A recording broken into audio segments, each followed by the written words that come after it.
જો ગઈ તમારે હે ને આંગણે વેચાવા આ બધું અમારે આંગણે મળે બધું ઘર આંગણે આવે. દિવી તને શું લેવું હે? તે કયું લીધું? આ લીધું તે એ લીધું બસ બરોબર હે.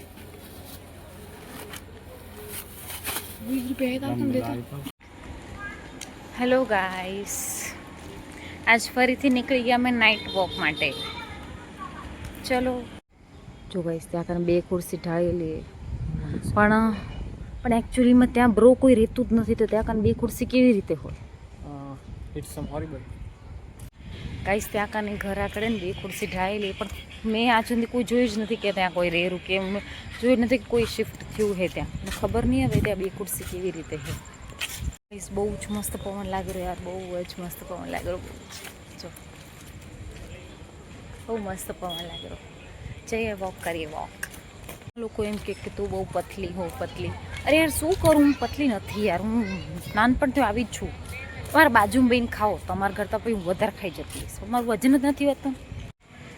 ગાઈસ મને હજુ સુધી કે એવું માણસ નથી મળ્યું કે જે મને કે યાર તું ના બરોબર રહો, એમ પતલી બી નથી અને જાડી બી નથી, મીડિયમ.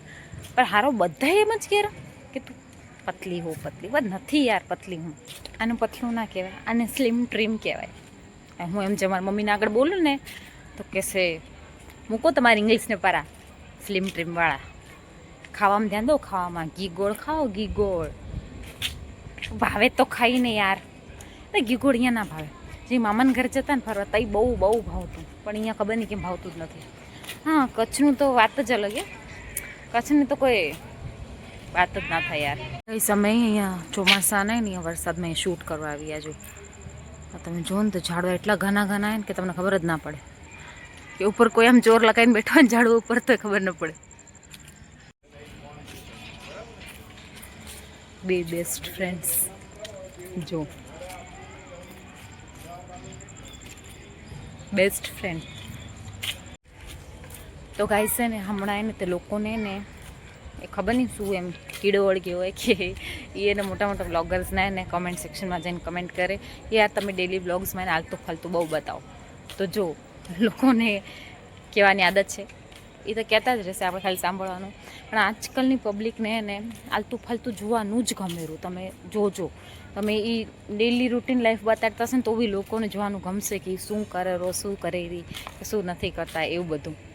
તો હમણાં તમે એમ કહેશો ને કે કંઈક મિનિંગફુલ વાત તો તમે એને કહેશો ને તો એ નહીં સાંભળે. એટલે સ્ટુડન્ટ લોકો હશે ને એને તમે કહેશો મેથ્સનું સાયન્સનું તો એ સાંભળશે. બાકી જો તમે આમ કાંઈ બી તો નહીં સાંભળે યાર. ગાઈસ એક હમણાં બહુ જ મસ્ત એને તે દર્શન રાવલનું સોંગ આવ્યું, હું તમને સંભળાવું. Only mine.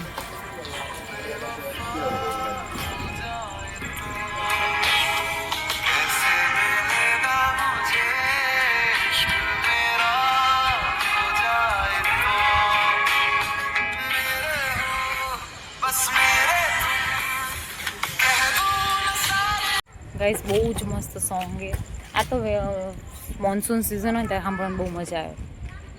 હમણાં એને એટલું મસ્ત એક મૂવી આવ્યું હોય ને વરુણ ધવનનું, હે જવાની તો ઇશ્ક હોના હે. ઓય બ્રો હાલને જોવા હાલી. એવા ફાલતુ પિક્ચર શું જોવાના? ધુરંધર રિવેન્જ જેવા એક્શન મૂવી જોવાય. જોયું ફાલતુની વસ્તુ. આ બોયઝને ને આવી જ વિચારધારણા હોય. તઈ અમને એમ થાય કે કંઈ અમારા ભાઈ એમ લઈ જાય એટલે જોવા. પણ આ લોકો ધુરંધર આ સોંગ એવા બધા ગાયન શું સમજશો? આ પિક્ચરના ગાયન સાંભળજો જો આવા. આ તો ધુરંધર વાળું હોય ને. જો આજો આવું બધું બોયઝ ને આવા જ હોય કલેક્શન. બારી પ્લેલિસ્ટ જોશો, મારું કલેક્શન જોશો ને તમે તો ગાંડા થઈ જશો, મેન્ટલ થઈ જશે. એમ તો કહેવાય નહીં, આમ એકચ્યુઅલી કહેનારી તો મેન્ટલ હતી પણ ગાંડા નીકળી ગયું. પણ મેન્ટલ થઈ જશે એમ કહું તો કે મારી પ્લે લિસ્ટ કોણ સાંભળશે ને કોણ જોશે. જો ગાઈ સાથે આ છોરા ને નકડા નકડા બધા એને ક્રિકેટ રમે રહેજો. હાલો આપણે રમીએ. એની ટીમમાં અમને લેશે નહીં. ગાઈઝ હવે આંટો મારીને થાકી ગયા, તો હવે આપણે જઈએ. અહીંયા મહાદેવનું મંદિર છે જો આયરું પાછળ. અરે આયરું જો, ત્યાં જઈને આપણે થોડી વાર બેસીએ. ડોગેશભાઈ, ઓ ડોગેશભાઈ, ગુડ નાઇટ. જો ગાઈસ આ હે ને એક ખોફનાક ગલી એ અમારા સોસાયટીની છે, પણ આ એરિયામાં ને ક્યાંય લાઇટ જ નથી. જો હવે આ ઘરે આખું બંધ પડ્યું, જો આખું ખંડર જેવું હોય. ભૂતિયા બંગલા. હા, ભૂતિયા બંગલા. આ બચ્ચાચોર ગાડી ના તો ઈકો. હા તો ભલે આપણે વાટમાં 2-3 બચ્ચાચોર ગાડી જોઈ લીધી. સો ગાઈઝ આજનો વ્લોગ આપણે અહીંયા જ એન્ડ કરીએ અને મળીએ કાલે નવા વ્લોગ સાથે. Thank you so much for watching. By.